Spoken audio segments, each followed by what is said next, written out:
AVS4 ground service. Thankfully, after this meeting, I will get a break. So, yeah, Brian, hello. Good to see you.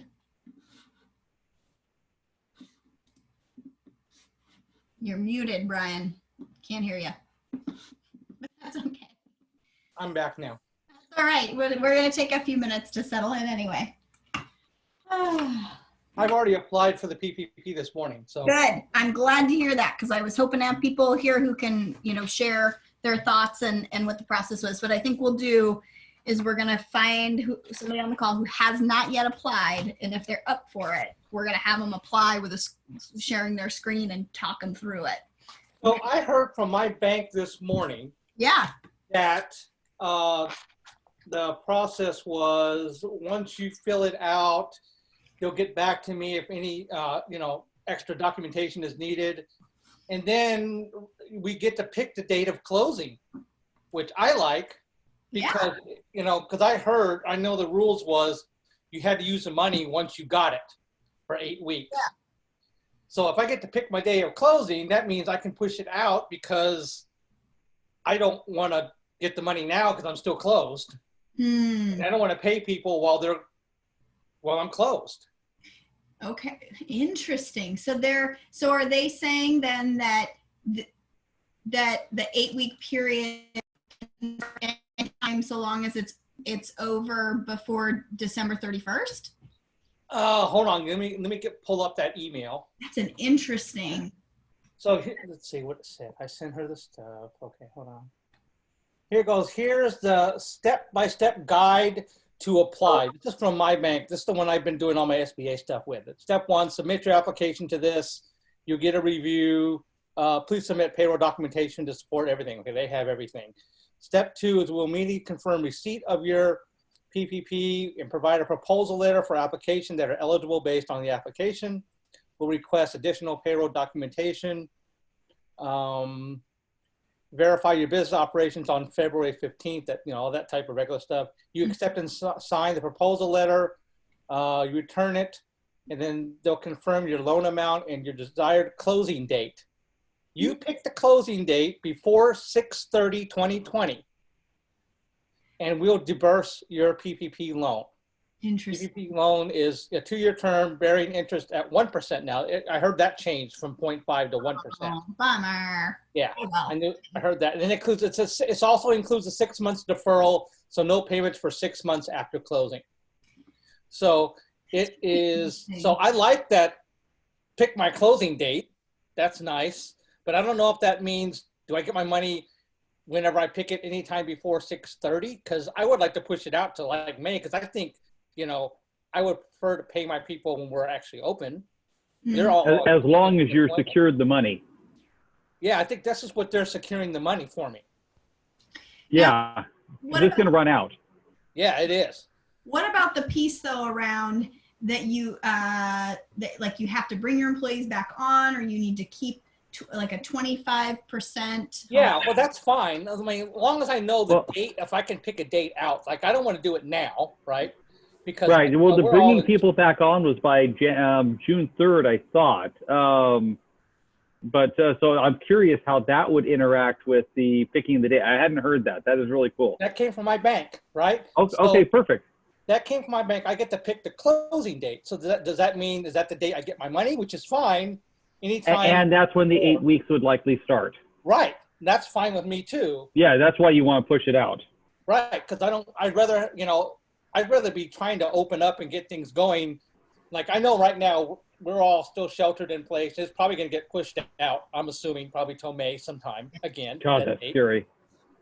Because I just saw Texas got pushed out, Washington got pushed out, their dates got pushed out. Texas got pushed out to like May 20th. So I know we're slow here in Oregon. The governor's slow.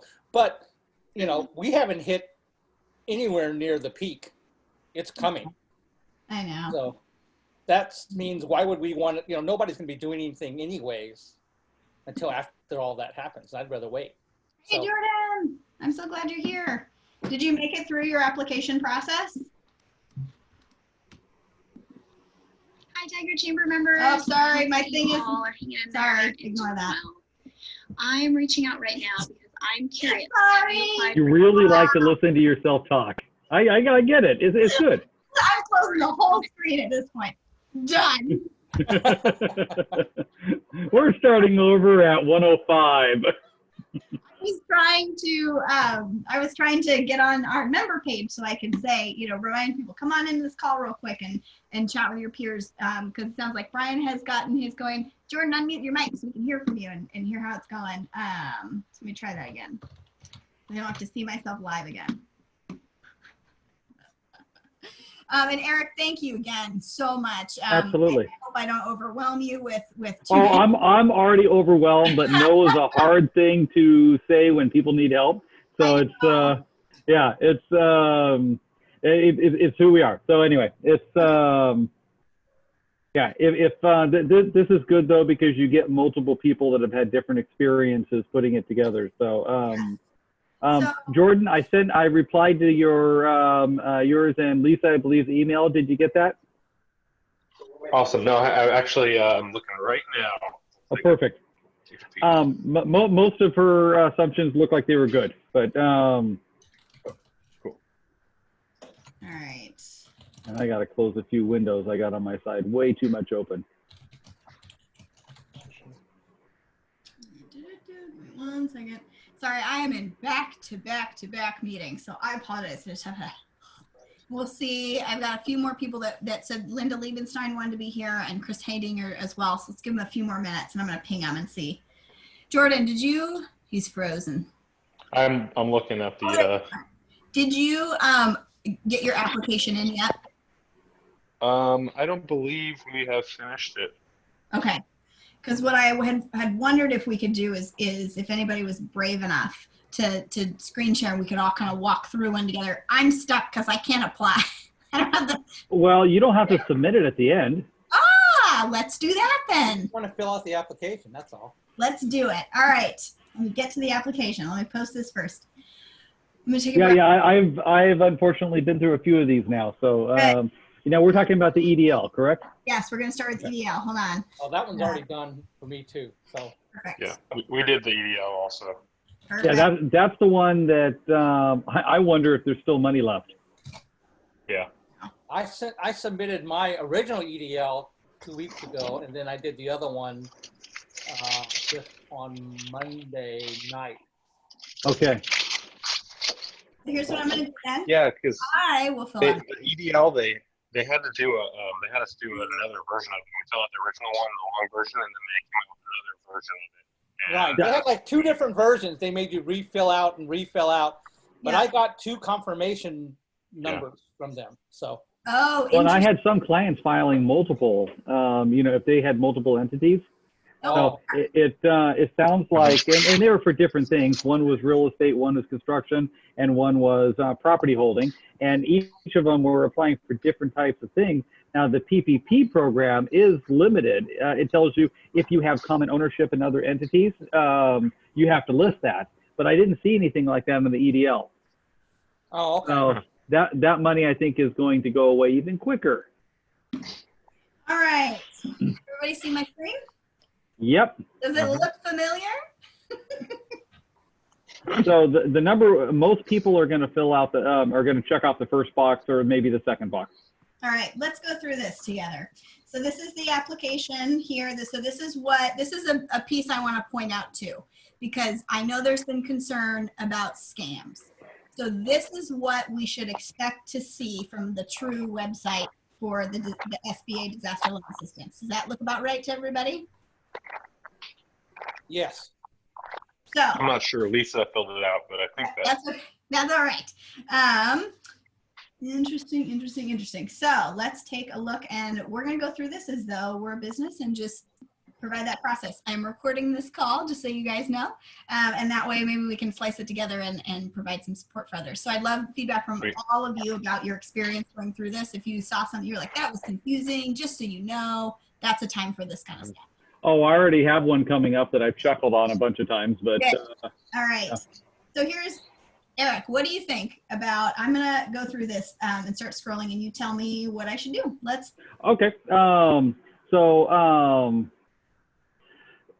First off, you're listing out which type of business you are. So again, most people are going to do one of the top two options. There are a few businesses which which fit down below, but almost all of the 30 or so I've been through have been the been the top ones. So what I am not sure, in fact, all of them have been the very top one. So I am not certain what happens if you click independent contractor. I don't think it changes subsequent pages, but we'll see because you've just checked that. I'm going to choose that one because those are some of the more challenging questions I'm getting. So let's check it out and see how it goes. All Fair right. enough. Okay, so here we are. These are pretty easy. I thought question 4 of the next section was amusing. So I got to give some people some grief on that.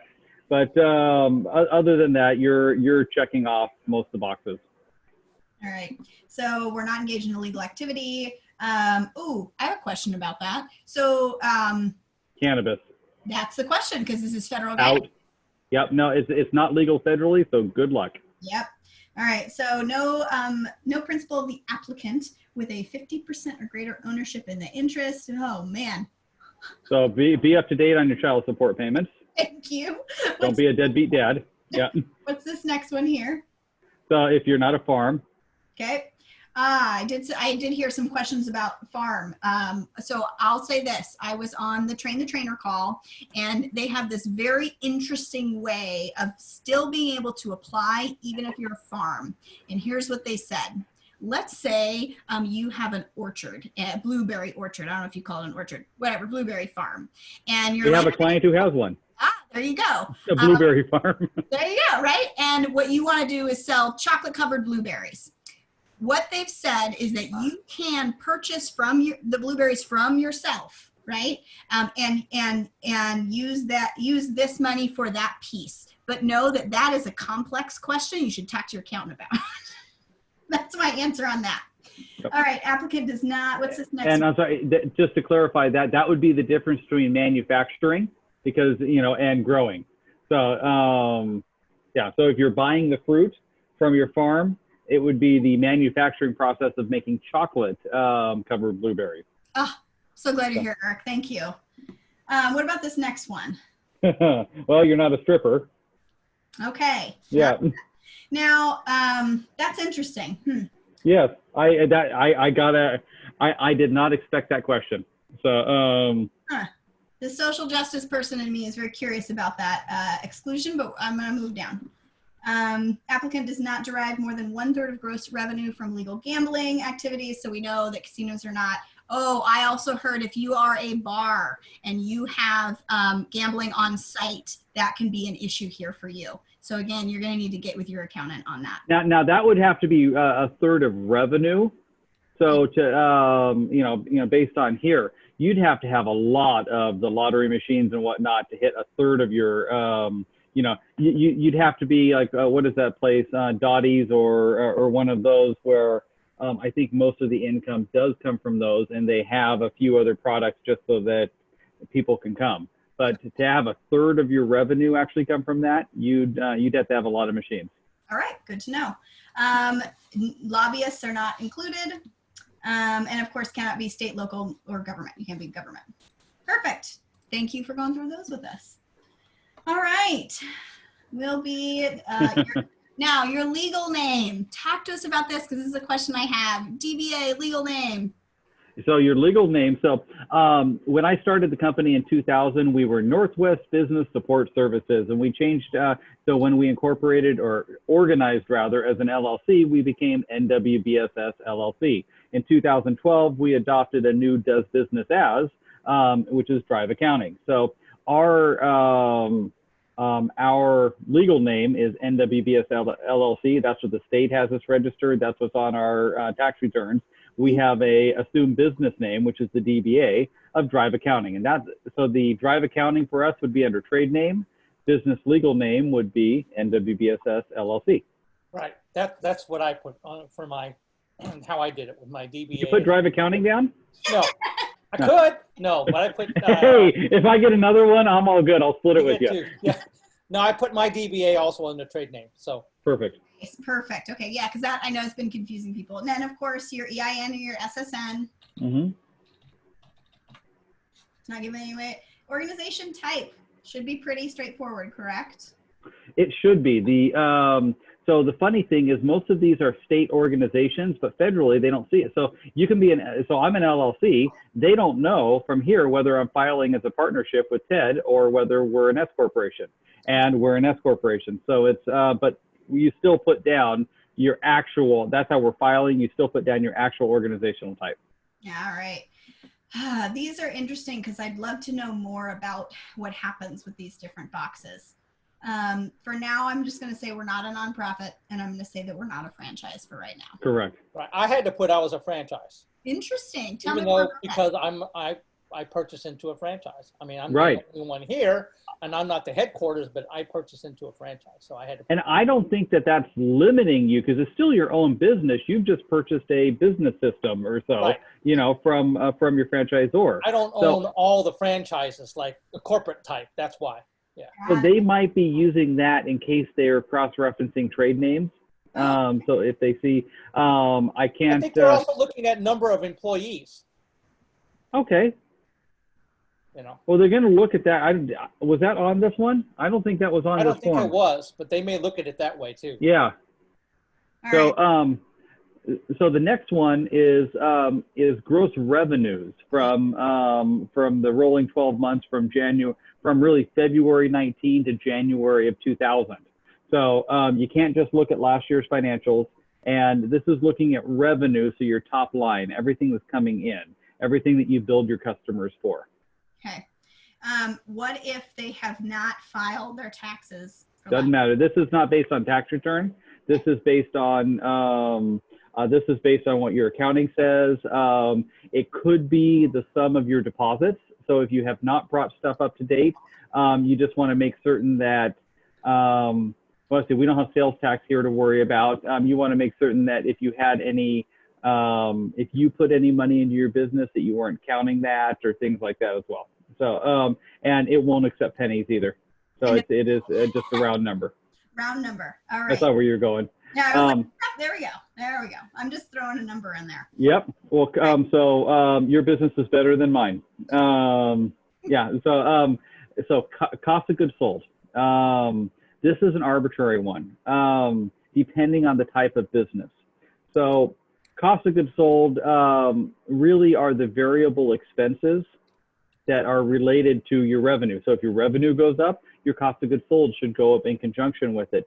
Not everybody does that properly. So, and this is used in varying manners between different CPAs and different, and different types of companies. So a contractor, it's really easy to say all of these materials and everything went to go to this project. Brian, all of this food and whatnot went to my finished product, whereas me, I have all of my employees that their pay absolutely goes up the busier that we are. It fluctuates relatively with our revenues. Yeah. So I count them as cost of goods sold. The IRS might not. Okay, they might count them as expenses, but from a management standpoint, looking at my business, I absolutely want them under cost of goods sold. So this is where I don't know that this number matters a ton because so many people do it differently that they're not going to be able to look across the board and look at a percentage because your gross, your cost of goods sold percentage is going to be different depending on your industry and everything else. So I've had some companies just put in 0. I've had other companies take their best guess on these. It's as long as you're close. It's not. I guess my point is it's not telling the whole financial picture. There's right. a rental company. What I did was I just ran a P&L from that time period and did my gross profit for my gross income, and then it already calculated my cost of goods sold from last year. Oh, so you took that out of there. Yeah. Okay. Well, and the gross profit is your gross revenue minus your cost of goods sold. So that's where I'm saying it gets arbitrary, because different people are going to put different things under cost of goods sold versus expenses. Right, and So, I had a total cost of goods sold already set up, so I just put that in the application. So perfect. Very nice. So I want to point out something. We can see here that these are required with the little red dots. Right. We have some non-required items like rental property. So when would somebody use this? Well, if okay, so one of my clients is filling this out for because they have multiple rental properties and people aren't able to pay them. Good point. So lost rents due to this, due to this disaster. So if I had a couple rentals and I had people not being able to make payments, now I don't know that this is being used. I think it's just gathering information, because again, if you're just doing this for the $10,000 grant, it doesn't matter what you put in. But I think they're just trying to capture information as well. Okay. You know, for this. But if I was charging $2,000 a month and people had missed 2 payments, I'd put $4,000 in. Now, again, since this is new and it's not like anybody knows a whole lot about this, any thoughts on what would be different here, nonprofit cost of operation versus right here, your gross revenues or your cost of goods sold? Cost of operations is essentially your cost of sales, well, your cost of goods sold. So for nonprofits. Nice. All right. Combined annual operating expenses for 12 months prior for all secular social services. Oh, so this is your favorite. So if you're a church, you're going to have different things. I have not run into that myself yet. Good to know, though. So it's here, and let's see.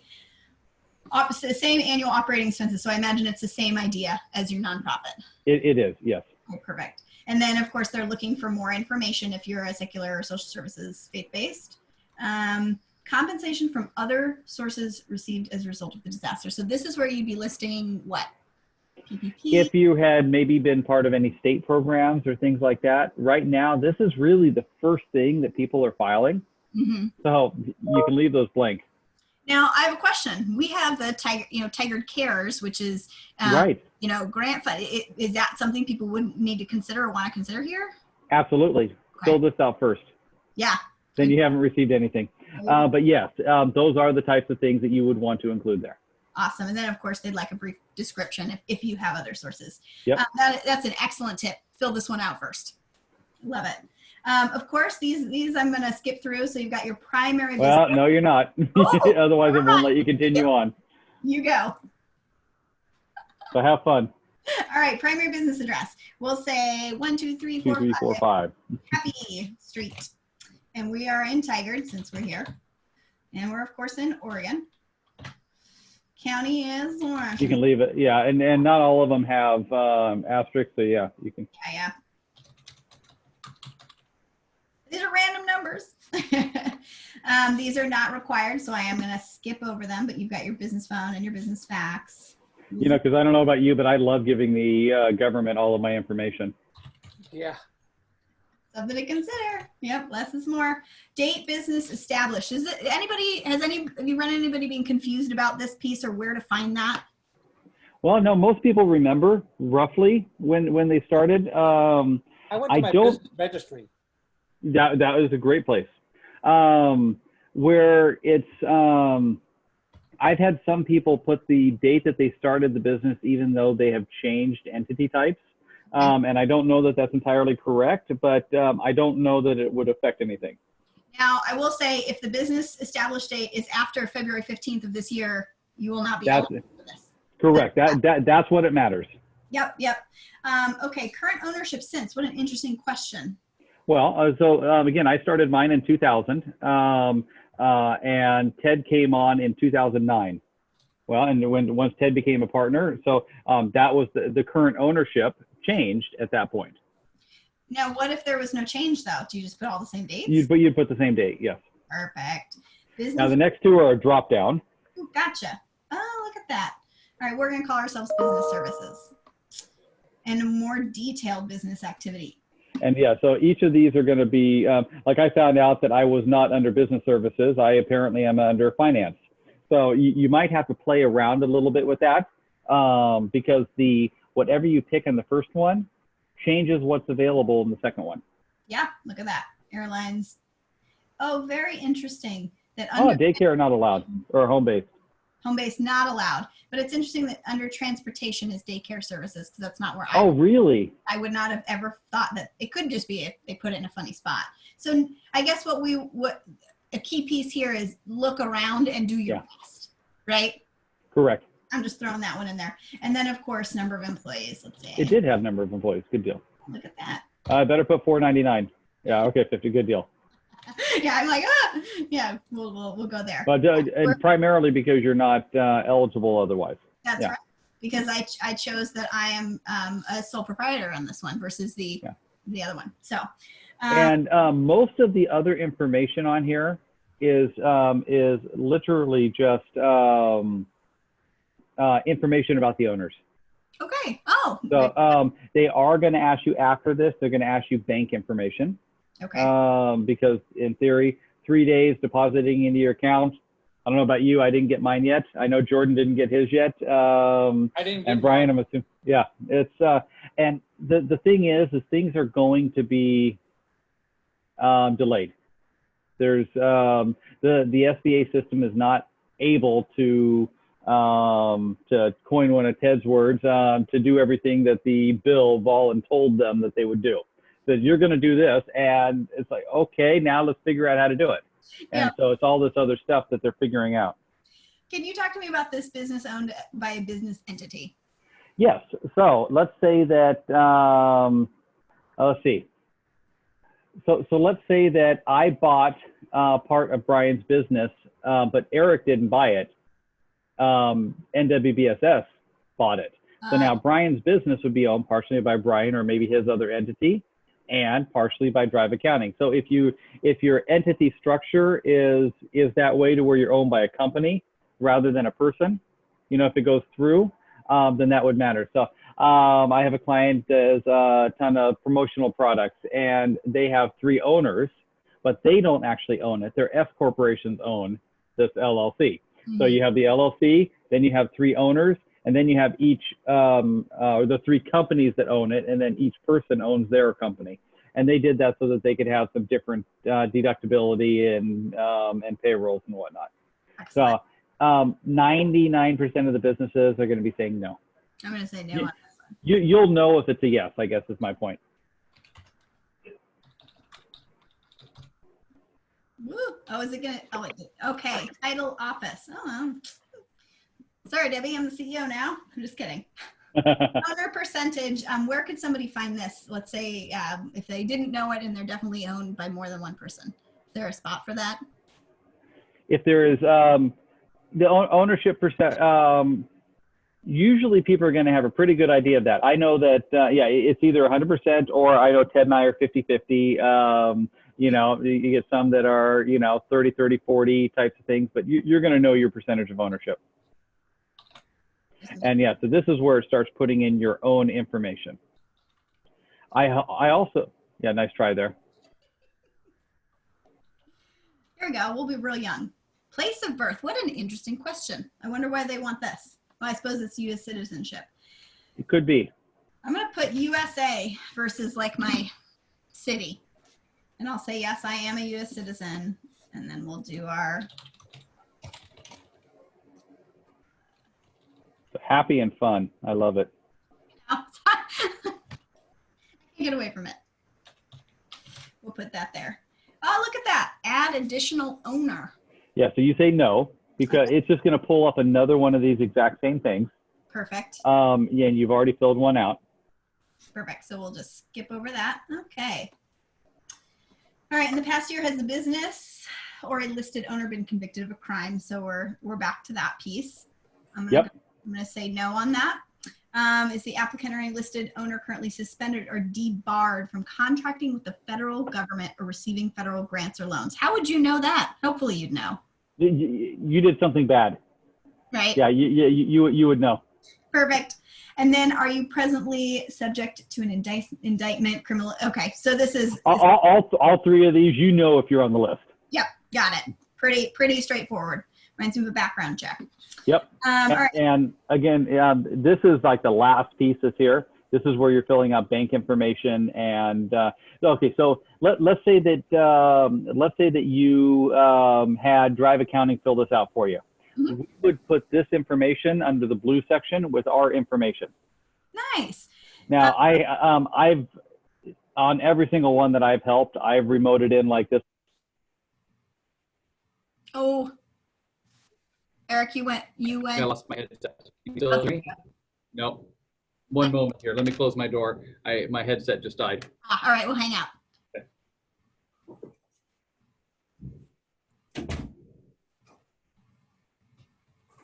All right.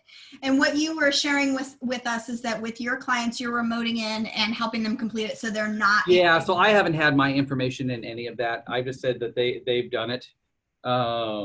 It's again, because I'm helping get them started. Mm-hmm. That's where people are hung up. If they get an email back about this, they're going to reach out if they have a question. But after this, it should be relatively cut and dry. And sure, if someone wanted me to be able to talk with them on it, I have. I don't need a relationship quite like that with a lot of our clients. When people have questions, they're calling, we're reaching out, but I don't need to represent them on this. Yeah. Why? Just for my own curiosity, do you know why a government entity wants this information? Well, first off, you're saying, is it okay for me to talk with them on your behalf? Got it. But they're probably also making certain that people aren't creating scams or things like that, and they're knowing, okay, who are all these going through? So now if there's a problem with some of them, they're Mm-hmm. able to say, okay, all of these were done by, this Eric jerk. So All right. that's my guess. Now, that box right there, that's the one you want to check. That's the important piece. Now, there was an interesting discussion in the Train the Trainer of, can I click this box and then say yes, and then when everything comes through and they say, here's your $10,000 advance and here's your loan amount, you can potentially say, thanks for the advance, no thanks on the loan. That's my understanding. Mine as well. So that's pretty cool. But you do still have to go through this process and check this box in order to be considered for that advance. Correct. And the problem being, so they're doing this for most people. My understanding is that you can go and get a further loan, but you've got to prove your economic hardship, Mm-hmm. And that's difficult. Brian, Brian, that's easy for you. I mean, you're shut down. You're not making anything there. Mine's a little more arbitrary because we've had some projects put on hold. Where people have just, uncertain of what to do. We've had a couple restaurants that haven't started up when we were going to. We work with a number of dentists, and we had one dentist put things on hold because they had to close down. The others are still they're closed down, but we're still doing their accounting. It's just less during this time. So we've had to put a lot more work into coordinating information from clients and juggling things, but there hasn't, and we did let one guy go temporarily. I need him back, but now I don't want to mess with his unemployment. So so defining that for me is tougher. That's why I've decided to go with the route of this and the PPP. Because honestly, my hardship won't be shown or proven until later. And honestly, Ted and I are, we've been grinding on this here with our team and trying, just like you guys, trying to do everything that we can to minimize our damages. So I'd rather not have to do something like that. I love it. So this looks like it's the final screen. I'm not going to submit because I don't have the required accounting information. And when you get through this screen, it's my understanding that you should see you have submitted, and you should get a loan number there. You'll see two things. You're going to see, I don't know if you can tell, but where's mine? There it is. So you're going to get this page that shows everything that you filled out. Nice. And there's usually two, and so it's going to wrap over to a third page. After that, this is the important one. You're going to get this. Nice. Saying that you have filed What I don't like about this, oh, good. Just a moment here. Oh, good. Okay. I haven't looked at this closely here because I have several of these on my desk that I printed out for people if they logged into my computer to do it. And it does have your email address listed down below because I was wondering, oh, crap, which one's mine? Because I didn't note it first. And it does have my email address listed on there. So. All right. Since I've got you, can we dig into the PPP? Because I've got that screen up now too. Sure. All right. Let me send you, did I send you, I don't know that I sent you an email. I got a really good one this morning from from another gentleman with B2B CFO. And let me just pull this up here. And if you'd like to share your screen, go for it. Yeah, that might be easier. Frank Dane, incredible guy. And I have too many emails today. Uh-huh. Okay.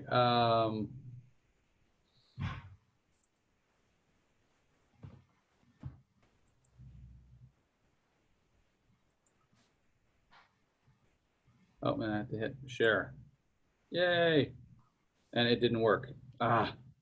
New share, two, and share. Can you see my screen? Yes, we The can. email? Okay, perfect. So make these just a little bit bigger.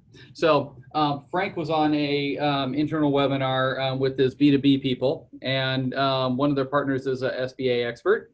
And these were his thoughts on these. So I wish these were mine, but and I'm happy to connect anyone with Dane, with Frank, because he's incredible at helping businesses through things like this. So as Brian mentioned, new interest rate is 1%. God, sorry, it keeps moving around on me here. Only SBA approved lenders and preferred banks. So pretty much if they've done things before, they're not trying to add people to the list. So if your bank doesn't do it, you better find one that does. The problem with this is that, so Ted and I were in the process of changing banks. This got us off our duff to actually do it because we were with OnPoint, we are with OnPoint before, and they don't do this. Now, all these banks are working with their existing customers first. Yeah. So, so unless you want to get to the back of the line, you know, so I talked with another banker from Oklahoma this morning, and they were still setting up new deposit accounts and whatnot up to 8 o'clock last night because they're trying to get people into their system that need these loans. So, I thought it was good that I don't have a whole lot of experience with the other SBA loans, but I thought it was good that the other, if you fall under the 7A and the 504, that those are waived, not deferred for 6 months. Wow. That's Yeah, the best. it's really nice. Yeah, it's let's see. Okay, if you've already asked for a deferral on those SBA loans, withdraw it because it's automatic now. Let's see, loans that are in progress will be eligible for the 6-month waiver. That one was good too. Nice. These next few are the ones that were messing with me a little bit here. So payroll calculations made on a trailing 12 months, not just 2019. And though it may become a matter of interpretation by the bank, he says, just give the banks what it asks for. The problem with that is that now you look at seasonal. You know, our payroll is definitely higher in some months of the year than others. So when you take a whole average, it might not be indicative, especially if you start looking at other, you know, if there's, you know, retail, let's say you're around Christmas, for example, or whatever it is. Or I know a sunglass place that, you know, they wholesale sunglasses. Right now, they're usually just blowing up and they're dead now. So we still don't know what the banks are going to ask for is the problem here. So we'll figure that out when it comes. Only W-2s are eligible. 1099 contractors will apply for themselves and use their 1099s as evidence. So it was previously thought that if Catherine, if you worked for me and I was one of your customers set technically, and I'm giving you a 1099. They were saying that I could file this under me and still pay you. They've taken that away and they're saying, nope, you get to file for your own. So it's only employees that go through here. So you're only running them through actual payroll. And this will go into the ownership as it talks down a little bit lower here. But so I mentioned earlier about those companies that were filing multiple returns or multiple things. In this case, when you have common ownership, each EIN makes its own application, and I can't look at paying rent to a sister organization or whatnot to get forgiveness under the program. Is what it looks like. So let's see. And there's no guidance. Yeah, number 9 is the one that's painful, because while we're an S corporation now, last year Ted and I were acting as a partnership. So our draws that we were paying ourselves, and even as an S corp, our payroll is still low because we're minimizing self-employment taxes. That's how that game works. We may not be able to get ours included in here. So so anything that was going to owners like this is not included as of right now. I think that they'll add it back in. I can see why they're not right now, because how do you justify it, or how do you determine what it actually was? I don't know. Number 10, not everybody is participating. Some are just saying it's too much work. I heard that Chase is one of them that's giving a lot of the grief with the SBA right now, because they're not agreeing with a lot of the stuff. So I heard Bank of America too. Are they okay? Yeah. So there's multiple that just aren't happy with this. I think Brian, no, someone mentioned it was on the Facebook post that you did earlier. No, I'm sorry, it was someone else. But the margin on this, these loans are smaller than the banks are used to, and there's still a lot of administrative costs. So some of them are just choosing not to do them. Someone else said that one bank was telling them, oh, you have to have a credit card with us in order to get this through.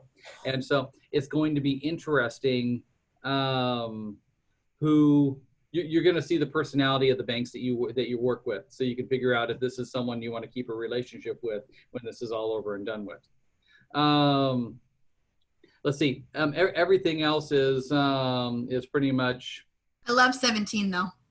Yes. It's good. Things are changing. We've already had a change. I just was on a call this morning and was talking about the 0.5% interest, piece. Yeah. That's already changed. So exactly. And this came out the first thing this morning. I think I read it at 6:30 or so. And it's yeah. So it's money's going to run out quickly. Things are going to change. Don't expect them to be today. That was an earliest date, and there will be breakdowns, and it's going to be glitchy. One thing I did learn out of the last 5 or 6 is number 14. So there's the payroll tax deferral program. We're still trying to figure out how that works, but my guess is it's just on employer taxes. So and federally. So that's pretty much Social Security. Is the Social Security Medicare. So about 7% of your payroll you would be able to defer to the end of 20 and more to the end of 21, I believe, which could be great, but it's not a huge amount of money. And 2, if you do this, they're saying you cannot do that. All right. So that sounds like it's a little bit of a more to come too, and we're going to watch. And that's the problem. Yeah, we've had a bunch of talks today, and we don't know yet. So I'm trying to get as much information as I can, and I read a lot of the bill, the 880-page bill, but it's there's still interpretation about this, and that's what the SBA and the banks are doing. They're saying, okay, this is what this is what was signed off of, and this is what it means. This is how we're addressing it. All right, I have I'm going to boot your screen share. I'd like to share mine. Yeah, show you guys a few things. Really quickly. So let's say you're ready to go and you'd like to get this going here. Where am I? This one here. Share. All right. So when we go to the Paycheck Protection Borrower application form, what an interesting screen we have here. It's actually, and I have not been to this yet. And what we see here is it's actually a PDF that you're downloading. So you're not going to be completing. You have that. Right?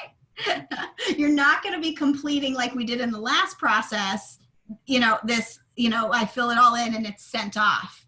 This looks quite different. And I want to show one other thing. So this is just what I'm finding on the SBA site for the program. Well, I also heard that SBA does not, has to be, you know, only requires ink, signatures, and initials. You cannot do electronic. Yeah, so I think that's where this sort of came from. But I want to show off one thing and shout out to WaFd Bank, this here. Because we've got, you know, the process that they're putting in place is to allow you to connect with them to, you know, do this piece. And I'm not going to walk us through this because it's specific for WaFd, but this is what I'm starting to hear is that banks are creating, you know, their own process so that, you know, they can deal with this flood of influx of applications. But this looks quite different, certainly, than the one we just did a little bit ago. So It's pretty simple, though. I mean, I did mine early this morning when my bank sent me my email saying, here's the process, do it. And I just did it. Excellent. And so did you complete this and then send it back to them? Yep, I just completed it what I could online because I can edit and fill PDFs, and then I just printed out where I needed to signature and initial. And they said 5 and 6 is very important. Make sure you initial at the bottom of 5 and 6 where it says initial there. People forget about that. Mm-hmm. And thank you. I did that and I scanned it back in and sent it back to them this morning, like 9 o'clock. The beauty of this, good job, is that you will complete it and you can work with your bank to ask questions. So we won't dig into it in the same way we just did This is the a other. preliminary. I mean, there's not a whole lot of financial information. They're going to ask for a lot more stuff. Yeah. Yeah. But this is the stuff that everybody has to do. And again, there's not a whole lot of, you know, they're looking, you notice the top, it had average payroll. That's what the whole loan's based off of. So it doesn't matter what your rents are. It doesn't matter. The only thing that matters is payroll. Nice. Well, I want to thank you guys so much for this. I'm going to convert this into a video so that, you know, all of our members can access it and follow along. And because thank you. I answered so many questions that we're getting. I know I'm sending them to you, Eric, for one-offs, but this was just fantastic. Thank you so much for being here. Any other thoughts or anything you want? No, I appreciate you coordinating it. There's so much uncertainty out there, and it's good to do this in a group too. I mean, we're a community, and this is what it's about. Great to see you guys. Yeah, and who knows, it may change like tomorrow. Right. It'll change by before 5. I'm looking at my watch for that. Yeah. Yeah. Well, thank you all, and it's lovely to see you. Thank you, Catherine. End call for now. Bye. Bye.